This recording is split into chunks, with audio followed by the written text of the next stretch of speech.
and think about, who do you consider a leader around you? When I say the word leader, what is the first person that comes to mind? What are their qualities? Let's take about 30 seconds or so to reflect upon this.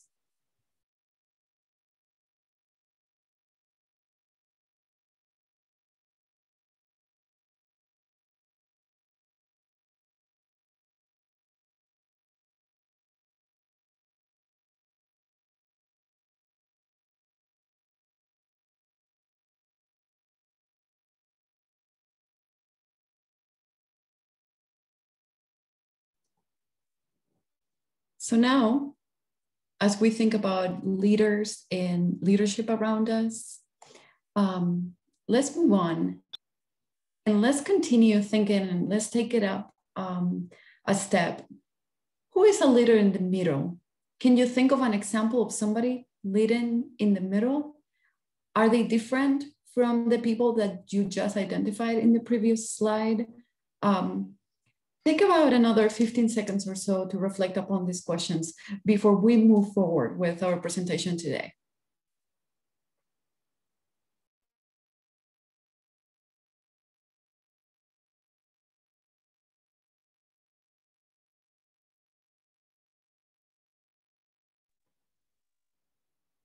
Perfect. So now Marilyn is going to present on the market basket case study.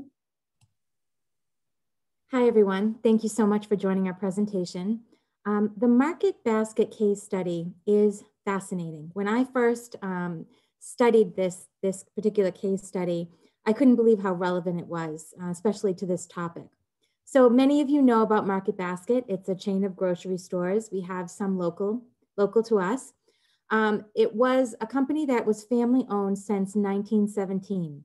So it really was just passed down from generation to generation and had a real family culture.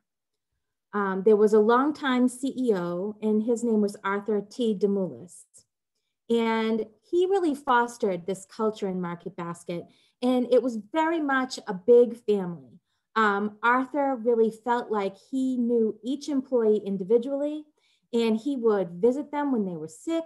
There were even instances where he would visit them literally as they were dying and would hold his employees' hands during some of those most critical times of their lives. That was how much he just was dedicated to his company and to his employees. In 2013, there was a coup by his cousin who, just to make it complicated, was also named Arthur, but this time it was Arthur S. DeMoulis. So Arthur S. DeMoulis went to the board of the company, and he said, you know what, I think I can do this better. I can make us more money, and I want you to vote Arthur T. out and vote me in. So the board did. They agreed with him. And so he took over the company, and his philosophy of management was very much in line with Karl Marx's theory of capitalism. And what Karl Marx tells us is that there are really two layers of people in a capitalist society. So there's the group of people that own the businesses, and they're the ones that kind of make all the money and really do it at the expense of the other class of people who are the workers. So essentially the workers work really, really hard, and it's the upper level folks, the business owners, that enjoy all of the spoils of that work and enjoy all the financial rewards of that. So we can see here that the two Arthurs had very different leadership goals and approaches. So needless to say, these workers that worked at Market Basket for many years were very comfortable with Arthur T. They loved each other. They loved the company. They really felt not so much like workers, but like part of this family. And everyone pulled together to make Market Basket very successful. So they really had what we would call as a culture of distributed leadership. So Arthur T., when he would come into a store, it wasn't like, ooh, the big boss is here. It would just be like, hey, Arthur. And everyone still did their job. They did exactly the same thing they would do if he wasn't in the building. Because everyone felt like they all had their place where they could be leaders within the structure. So in response to this coup, in 2014, Market Basket shut down. And it's because of the protests of the workers. And what the workers would do is they would lead from the middle. They would lead from where they were. So maybe I work in the butcher area. Well, maybe when they come to say to me, we have a new truckload of meat for you to, put on your shelves. Maybe you say, you know what? We're not accepting any shipments of meat today. And you send the truck back. So now you have no meat on your shelves to sell, right? They would do all kinds of things like that. They would send trucks to the wrong location. They essentially would sabotage the Arthur S., who was supposed to be the big leader and was supposed to have all the power. So eventually, due to the work of the workers, the board of directors agreed to allow Arthur T. to buy out Arthur S., and Arthur T. came back as the leader of Market Basket. And I think it really is such a clear example of the power of people who can band together to fight for something larger than just themselves. So in the next slide, we have a news clip that kind of talks about it. And you can see the actual faces of the people that participated. Market baskets around New England look just like this. No employees, no customers. What's next? Market Basket employees have been protesting for 2 weeks to get their original CEO back, Arthur T. Demoulas.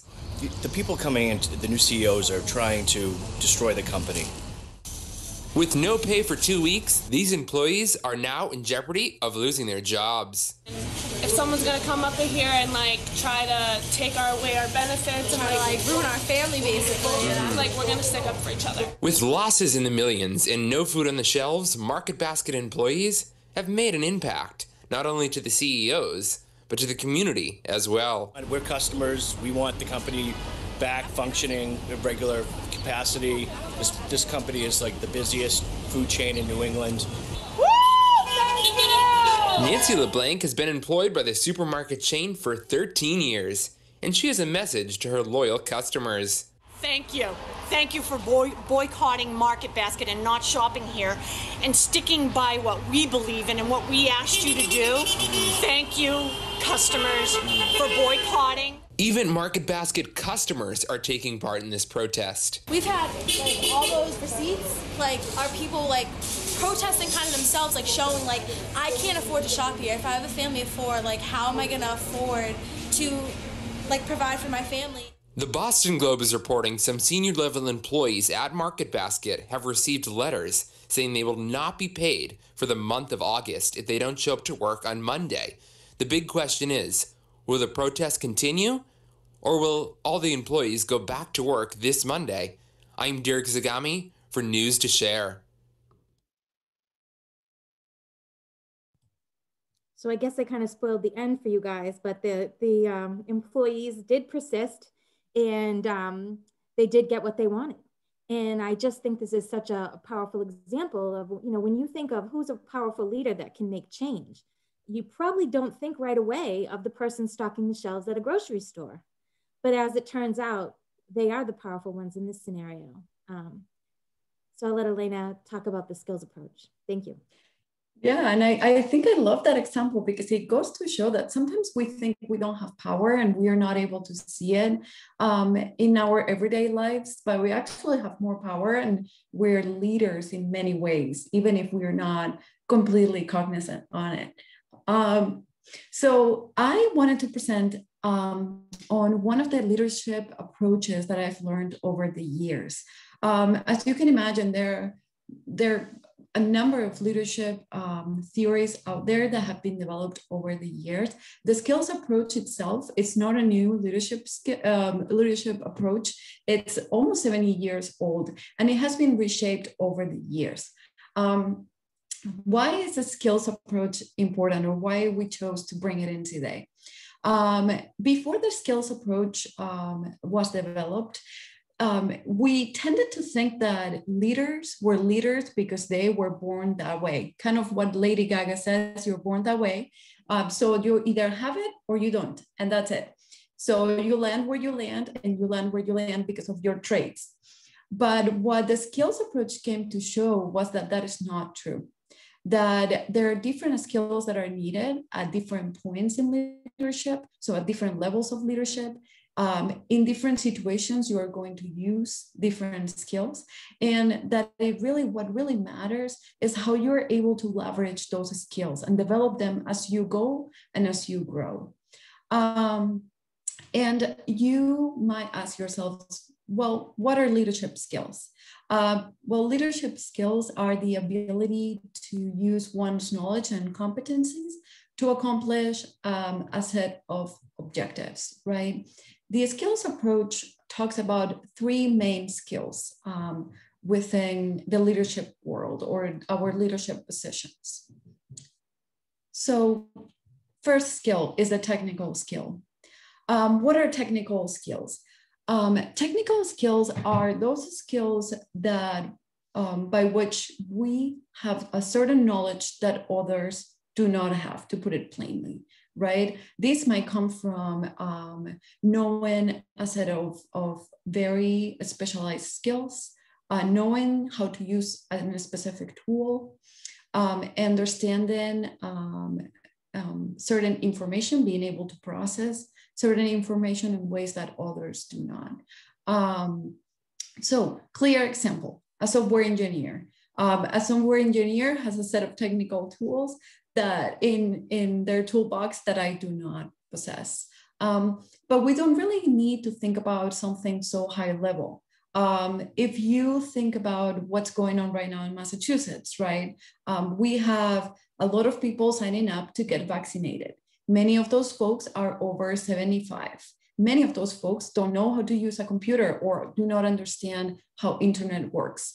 So if you're that family member in your household that volunteers and says, you know, I'm going to help out grandma or grandpa getting set for a vaccine because I know how to use a computer, then you're possessing those technical skills and using them in that leadership opportunity. Human skills. This is one of my favorite skills out of the three because I think it's so important. Human skills is the ability to work with people and to connect with people in a way that you understand what their needs are, and you're able to adapt your leadership skills or your leadership model based on their feelings and their needs. This is very important for those who work closely with a lot of people. And this is more important even for those who are in the middle, because those who are in the middle are not only leading those below them, those followers, they're also assisting those who are above, right? Think about a department chair, just to bring it back to the university, right? A department chair runs a department at the university. He has or she has faculty that follow her advice, that follow her leadership. But that department chair also has to respond to whatever policies the administration is putting in place, any procedures that are in place for them to do their job, right? So how is a department chair using their human skills? Think about a department that needs something very specific. A professor is teaching a class and is in dire need of a very specific tool. Well, the department chair understands that, yeah, the professor might be able to teach the class without that tool, but that tool is very important for that person. So decides to go to the dean and say, I have a faculty member who is in need of this specific tool. I know our budget, it's pretty small, but if we could add this to our budget, it would very much be appreciated.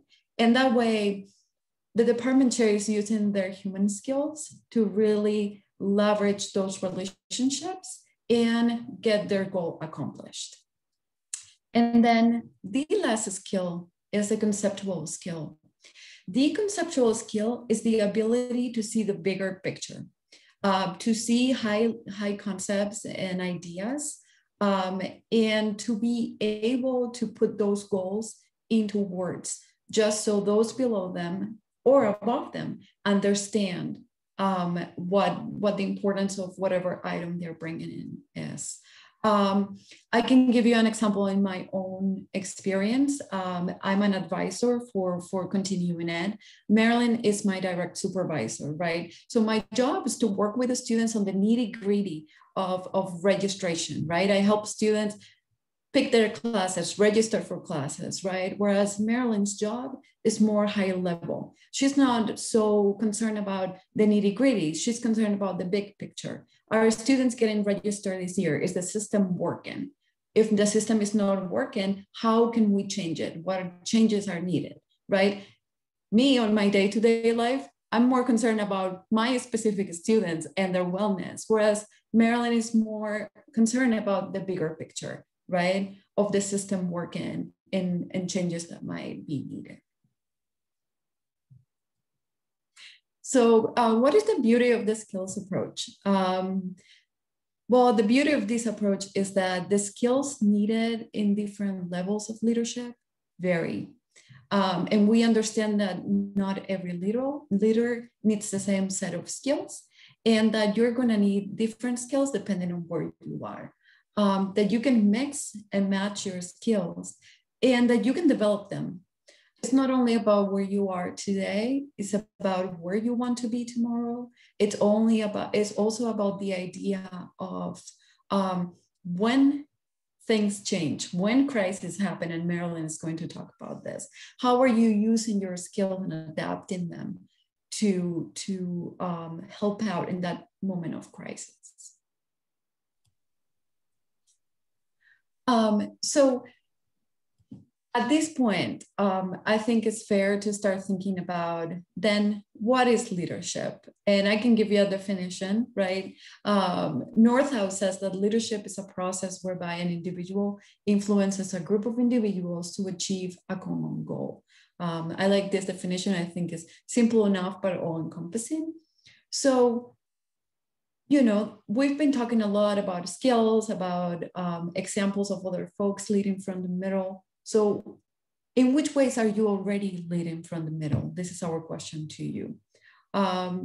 You know, think for a few seconds. Where are you leading already? How are you in the middle? Who is above you and who is below you? And how does that shape your position?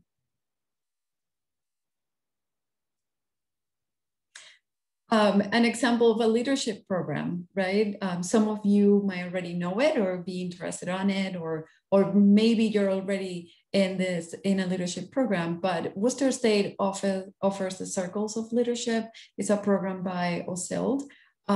So if you're thinking about bringing things up a notch and really starting to hone in your leadership skills, we would suggest you try it out. And now I want to share with you, let me go back. Let's see if I can see the chat. I want to share with you, and if I can share it right now, I'll share it at the end. Might not be able right now. I want to make sure that I'm sharing today our skills inventory tool. This tool, oh, yes, I am able to share it. Give me 1 second. If you could just download it to your computers, I would highly suggest you use this tool. This tool can help you see where you stand right now in terms of your skills. There we go. You should see it in the chat right now. And it also helps you assess, are you utilizing your skills effectively? What skills do you think you need to move laterally or up in leadership? And I would suggest, if you can remember, take this same assessment next year or in 6 months, see where you stand. The results are going to be very different. And that's the point, is that your skills should be evolving as you grow as well.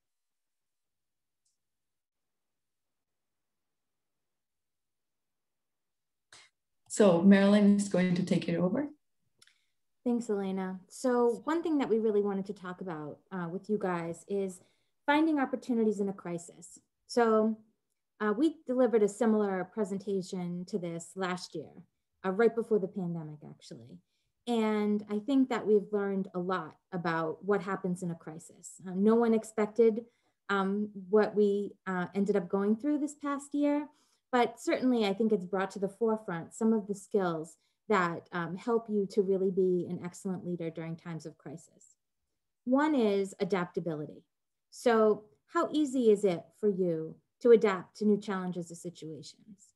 What tools do you have in your toolbox that you can use? What are your strengths and areas for growth? So I know that speaking for myself and my department, we had to adapt really quickly because it was one day we were in the office and then we were gone. And initially we thought we were going to be gone for about 5 weeks. And I remember talking to my boss and laughing, saying, 5 weeks, we'll never be gone 5 weeks. And look where we are. So figuring out how to make that work. And especially when things pivot really quickly, sometimes people can be comfortable with changes, but when they happen really quickly, that adds a whole new layer. So the first step is to assess the needs and to see what you can do to meet the challenge. So thinking about what is needed of me at this moment. And I love Elena's example of helping people get their vaccine appointments. Because that's so relevant. That is something that is needed at this moment. That is a gap for a lot of families. And so what can I do? What do I want to do to fill in those gaps? And that's just such a perfect example of how all of us in the middle could maybe assist someone that doesn't have the same skill level. For us, an example was, so we all went home, but we had to figure out how we were going to pay all the instructors. And previous to all going home, we had a very paper process.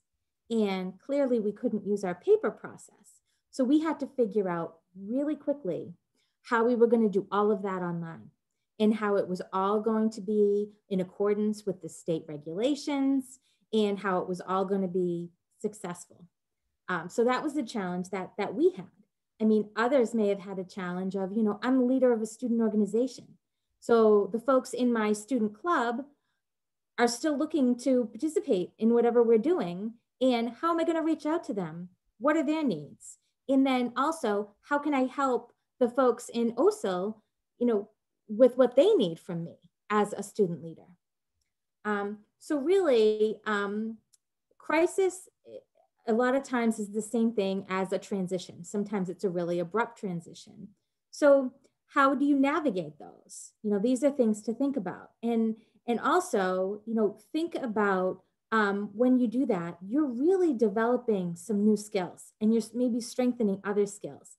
And this is so valuable. Many people have told me that for students to be able to put on their resume that they successfully navigated sort of the COVID days and were able to successfully, stay in school and still do well and work towards their degree program, that's really a badge of honor that you're going to be acknowledged for in the future. And when you apply for jobs, employers are going to say, okay, this person has it together. Like they were able to thrive in a very, very difficult crisis environment. So think about ways that you can maybe utilize those new skills for when the crisis is over. Also, I wanted to talk about risk-taking. So the definition we're using of risk is the possibility of something bad happening at some time in the future, a situation that could be dangerous or have a bad result. So I go back to our example of generating our contracts. Well, it was risky, let me tell you. It was different. We never did anything like it before. And we're talking about money. And people don't like to have their money messed with. They like to get paid on time and they like to get paid the right amount. And if they don't, a lot of people hear about it. So that was kind of a high stakes thing that we had to figure out on the fly. We also knew that we wanted our process to be seamless. So luckily, and through a lot of hard work with some really smart people, we were able to make that happen. But believe me, I felt the risk. And I think leadership always comes with risk. If you step up and you say to your grandmother, I'm going to help you get that vaccine appointment, and then through your best efforts, you're unable to get her an appointment, well, that's the risk of her being disappointed or you being frustrated with just, the inability to secure an appointment. So risk is really about uncertainty. You know, none of us know for sure 100% what the outcomes of our efforts will be. So you have to start to think about maybe how you deal with that uncertainty and how prepared you are for different outcomes. How prepared are you for a negative outcome when you take a risk? And that's really something that's good to think about before a negative outcome happens, just so you're a little bit prepared. You're not shocked, and you kind of have already thought about what your next steps are. And hopefully your next step is going to be to work towards bouncing back. So we're all going to have issues and circumstances where, in spite of our very best efforts and our hard work, we do not get the desired outcome that we want. So the important thing, the takeaway from that, is really developing the tools to cope with that and acknowledging, I didn't get the result I wanted, but it's not going to stop me. How am I going to go forward with this and figure out another way or a different way?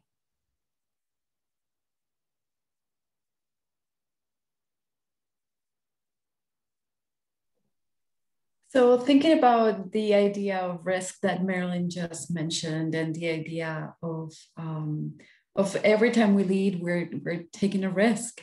And some of us might think, you know, I don't want to take the risk. Taking risks is scary. We don't know the outcome. And I don't know about you, but I'm the kind of person that likes to know what the reaction to my actions is going to be.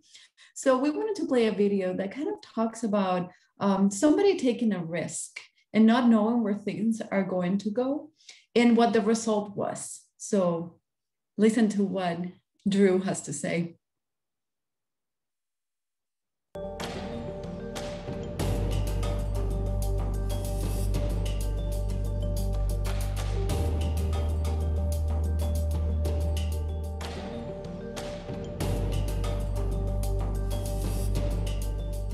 I want to start by asking everyone in the audience here a question. How many of you are completely comfortable with calling yourselves a leader? See, I've asked that question all the way across the country, and everywhere I ask it, no matter where, there's always a huge portion of the audience that won't put up their hand. And I've come to realize that we have made leadership into something bigger than us. We made it into something beyond us. We made it about changing the world. And we've taken this title of leader and we treat it as if it's something that one day we're going to deserve. But to give it to ourselves right now means a level of arrogance or cockiness that we're not comfortable with. And I worry sometimes that we spend so much time celebrating amazing things that hardly anybody can do that we've convinced ourselves that those are the only things we're celebrating. And we start to devalue the things that we can do every day. And we start to take moments where we truly are a leader and we don't let ourselves take credit for it and we don't let ourselves feel good about it. And I've been lucky enough over the last 10 years to work with some amazing people who have helped me redefine leadership in a way that I think has made me happier. And with my short time today, I just want to share with you the one story that is probably most responsible for that redefinition.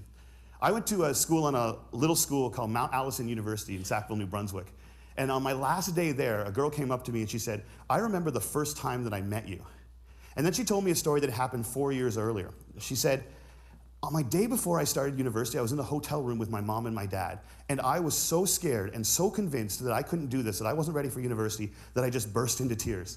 And my mom and my dad were amazing. They were like, look, we know you're scared, but let's just go tomorrow. Let's go to the first day, and if at any point you feel as if you can't do this, that's fine. Just tell us, we will take you home. We love you no matter what. And she said, so I went the next day, and I was standing in line getting ready for registration, and I looked around, and I just knew I couldn't do it. I knew I wasn't ready. I knew I had to quit. And she says, I made that decision, and as soon as I made it, there was this incredible feeling of peace that came over me. And I turned to my mom and my dad to tell them that we needed to go home. And just at that moment, you came out of the student union building wearing the stupidest hat I have ever seen in my life. It was awesome. And you had a big sign promoting Shinorama, which is Students Fighting Cystic Fibrosis, a charity I've worked with for years. And you had a bucket full of lollipops. And you were walking along and you were handing the lollipops out to people in line and talking about Shinorama. And all of a sudden, you got to me and you just stopped and you stared. It was creepy. This girl right here knows exactly what I'm talking about. And then you looked at the guy next to me and you smiled and you reached in your bucket, you pulled out a lollipop and you held it out to him. And you said, you need to give a lollipop to the beautiful woman standing next to you. And she said, I have never seen anyone get more embarrassed faster in my life. He turned beet red and he wouldn't even look at me. He just kind of held the lollipop out like this.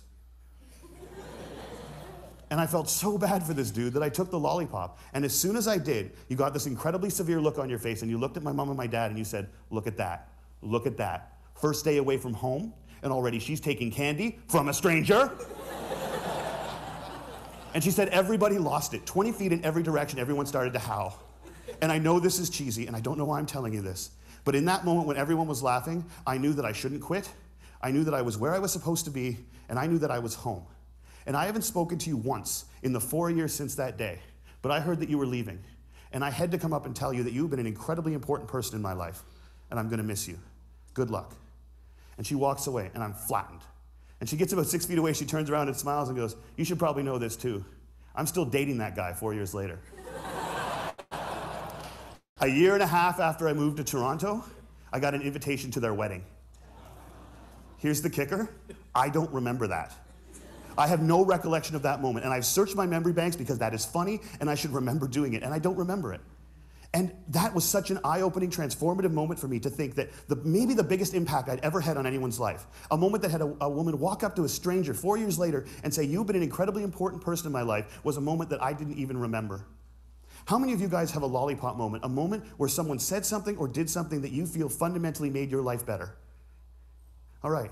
How many of you have told that person they did it? See, why not? We celebrate birthdays where all you have to do is not die for 365 days. And yet we let people who have made our lives better walk around without knowing it. And every single one of you has been the catalyst for a lollipop moment. You have made someone's life better by something that you said or that you did. And if you think you haven't, think about all the hands that didn't go back up when I asked that question. You're just one of the people who hasn't been told. But it is so scary to think of ourselves as that powerful. It can be frightening to think that we can matter that much to other people. Because as long as we make leadership something bigger than us, as long as we keep leadership something beyond us, as long as we make it about changing the world, we give ourselves an excuse not to expect it every day from ourselves and from each other. Marianne Williamson said, our greatest fear is not that we are inadequate. Our greatest fear is that we are powerful beyond measure. It is our light and not our darkness that frightens us. And my call to action today is that we need to get over that. We need to get over our fear of how extraordinarily powerful we can be in each other's lives. We need to get over it so we can move beyond it. And our little brothers and our little sisters, and one day our kids, or our kids right now, can watch us start to value the impact we can have on each other's lives more than money and power and titles and influence. We need to redefine leadership as being about lollipop moments. How many of them we create, how many of them we acknowledge, how many of them we pay forward, and how many of them we say thank you for.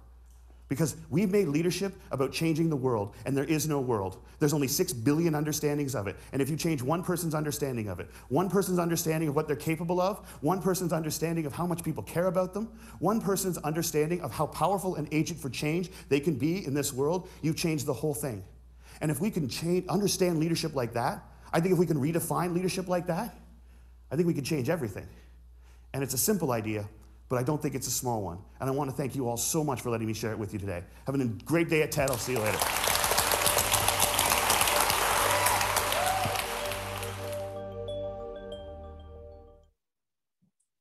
So I love this video for many different reasons, but I think it speaks to the fear that many of us have of taking action when our skills are needed. He has an amazing ability to use his human skills, and you can see it throughout his presentation. But he used it in that moment, and he's so used to using his human skills, he doesn't even remember that moment.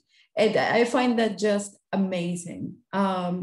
He also talks about the idea of risk without mentioning risk. But can you imagine what would have happened to that student if he hadn't taken the risk? And he was taking a risk, making those comments out loud. You don't know how her family is going to take it. You don't know if there's maybe somebody from the university that thinks that that's just not appropriate to say, right? And he gets reprimanded later on. There are a million ways this could have gone, and he still took the risk, did it, and the student is still at the university and graduated and doing well, right? So it's the impact that we have on others. So with this, we open it up for questions.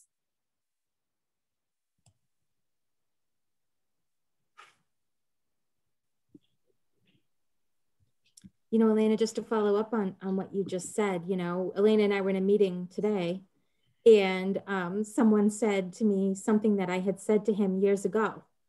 And I said, I don't remember that. And he said, oh, thanks. But it is so interesting how things that we may say to people or things we may do don't necessarily impact us, or it doesn't seem like a big deal to us, but it does leave an imprint on other people. And we may not really understand all the ways in which we are leading other people just in our day-to-day interactions. So I love the example, and I think the video too explains how important our words are to one another and to people around us. And sometimes I guess what I liked about, I guess a lot of what we're talking about today is the dialogue between one-on-one between people. It's not always somebody standing in the front of us, you know, an audience and presenting. It's those little things, middle things, big things that happen, but moments, I guess moments, that's the word I'm kind of seeking, is a moment that just resonates with somebody that they carry forward. That's a really important message that I'm taking away anyhow. Thank you, Susan. Yeah, and thank you, Sue. And I think that, you know, out of the three skills, the technical skill is probably the easiest to develop. And we have so many systems to increase technical skills, right? Getting a degree is helping you increase your technical skills. So, and it's already an organized system for you to get into and to increase your skills. But the human skills, the human side of things, that's a skill that it's hard to develop outside of yourself, right? It's hard to look for a workshop that says develop your human skills, how to become more human, right? That's just something that we need to learn, that we need to pay attention to. So that's something that I really like for the video, the idea that sometimes we need to embrace a little bit more that side of us to continue developing it, right? So. One thing I've learned is the skills that I lack, or the skills that I would like to develop in myself. I've had the opportunity to work with colleagues like Elena, for instance. You know, she has some very, very strong human skills.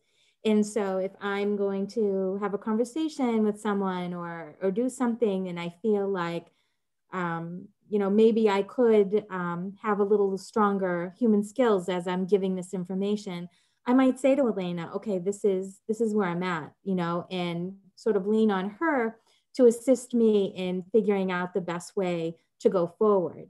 And I think that's kind of a reciprocal relationship as well, that I might have some strong skills in other areas that could be beneficial to Elena in some circumstances, just to speak for her, which is not a good skill. But I think also, you know, that's a good technique is if you don't have a certain skill, or a certain skill maybe that isn't as strong as you would like it to be, to associate with others who have that skill and kind of learn as they model that behavior. And I think that as a student, you do that so often that you sometimes don't realize that you're doing it. I think I remember I did it through my undergraduate studies. I did it when I was a graduate student, right? You're in a class, you need somebody to explain to you a certain concept that you just couldn't grasp. And you go to your friend who is in the class and say, did you get this? Like, can you explain it to me, right? We're so used to collaborating in other areas that sometimes we don't think that we can do it and bring it to other areas of our lives. So.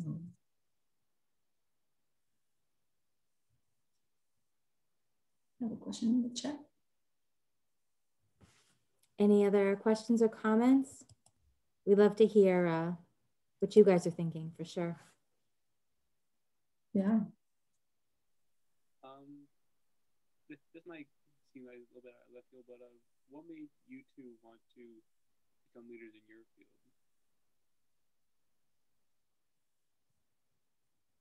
I couldn't hear what Adam said. Did you hear it, Elena? Yeah, I can't hear very well. I'm going to mute myself.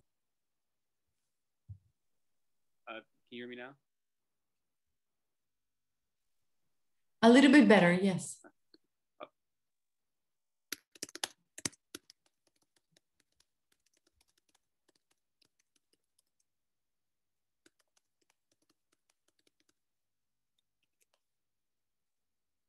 check the chat.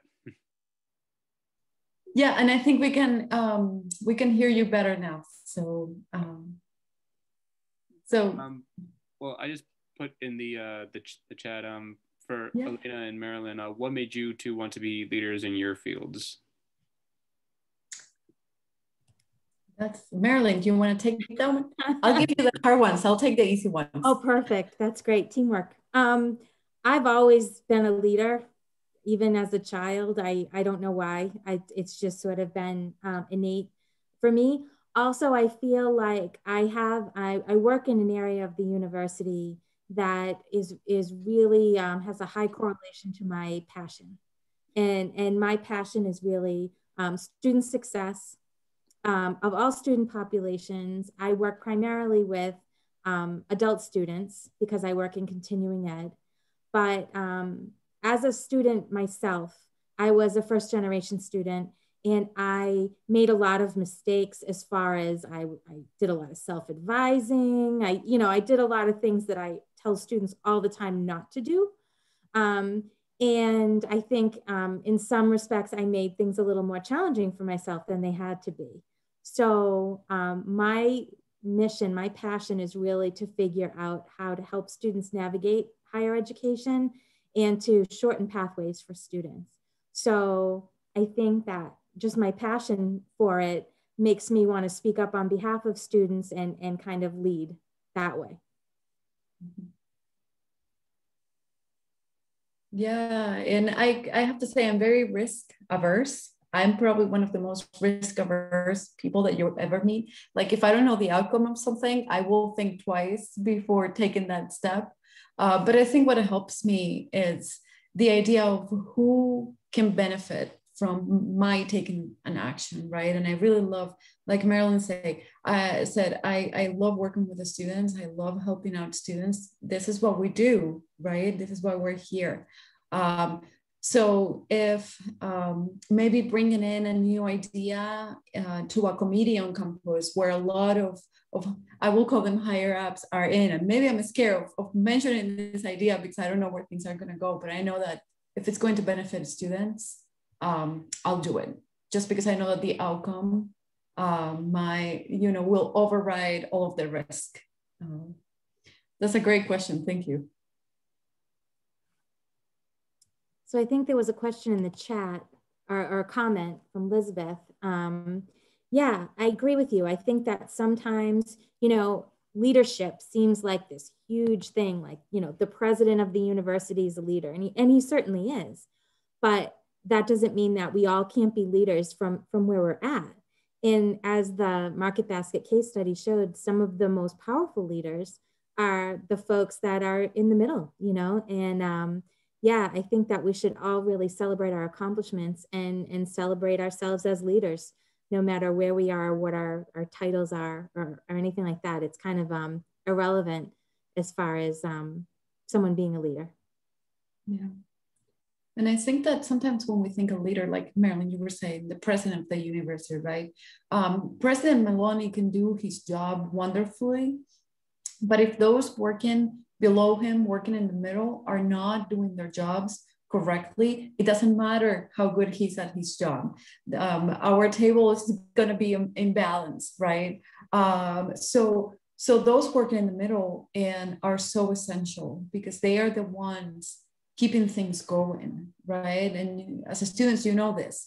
The university might work great, but if you go to the registrar's office and you're not able to get the answer to the question that you have, then what is the point, right? We need everybody plays their part and plays their role, right? In our overall goal.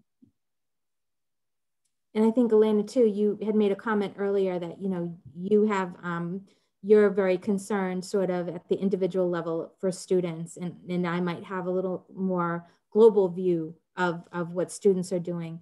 But the only reason that I can have the luxury of having that kind of global view is because Elena is taking care of the students on the individual level. So without her leadership at that level, it makes it very difficult for me to be a leader. Yeah, and I think that, that's the trap that he talks about. Like we think about leadership in this like big things, and it comes in like small portions, sometimes small pockets. So any other questions, comments? We have, before we go, we wanted to leave you with some food for thought. When we started the presentation, we asked you to identify leaders. So then identify leaders that are in the middle. So before you go, or as you go about your day today, look back into your initial responses and see if after this presentation and after our conversation, if your ideas and your perspective has changed.